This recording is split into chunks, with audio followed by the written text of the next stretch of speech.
സ്വർണ്ണക്കൊള്ള കേസിൽ റിമാൻഡിലായ തന്ത്രി കണ്ഠരര് രാജീവരെ തിരുവനന്തപുരം മെഡിക്കൽ കോളേജിൽ നിന്ന് ഡിസ്ചാർജ് ചെയ്തു. തന്ത്രിയെ പൂജപ്പുര സ്പെഷ്യൽ സബ് ജയിലിലേക്ക് കൊണ്ടുപോയിരിക്കുകയാണ്. ഇപ്പോൾ ദേഹാസ്വാസ്ഥ്യത്തെ തുടർന്ന് ഇന്നലെയാണ് തന്ത്രി ആശുപത്രി പ്രവേശിപ്പിച്ചത്. സാന്ത്വന സാജു ആണ് ചെയ്തത്. സാന്ത്വന, തന്ത്രിക്ക് മറ്റ് ആരോഗ്യ പ്രശ്നങ്ങളൊന്നുമില്ല, വീണ്ടും ജയിലിലേക്ക് മാറ്റുന്നു അല്ലേ? അവിനിത, ഇന്നലെ ഉച്ചയോടുകൂടിയാണ് തന്ത്രി കണ്ഠരര് രാജീവരെ തിരുവനന്തപുരം മെഡിക്കൽ കോളേജിൽ എത്തിച്ചത്. അതിനുശേഷം ഏതാണ്ട് വൈകുന്നേരത്തോടു കൂടി തന്നെ അദ്ദേഹത്തിന്റെ ആരോഗ്യനിലയിൽ ചെറിയ ഒരു ആശങ്കയുണ്ടായിരുന്നു. അങ്ങനെയാണ് അദ്ദേഹത്തെ MICUയിലേക്ക് മാറ്റുകയും ചെയ്തത്. അവിടെ MICU 1 അദ്ദേഹം ചികിത്സയിൽ കഴിഞ്ഞത്. നിരീക്ഷണത്തിൽ കഴിഞ്ഞ ശേഷം ഇന്ന് ഉച്ചയോടുകൂടി തന്നെ അദ്ദേഹത്തെ ഡിസ്ചാർജ് ചെയ്യുകയാണ് ചെയ്തത്.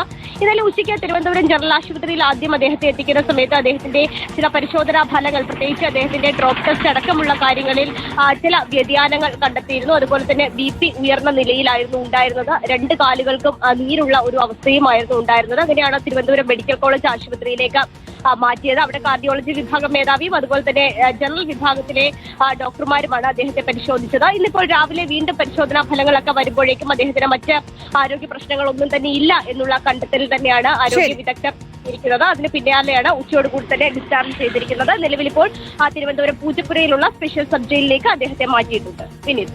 ശരി, സാന്ത്വന സാജുവാണ് വിശദാംശങ്ങൾ.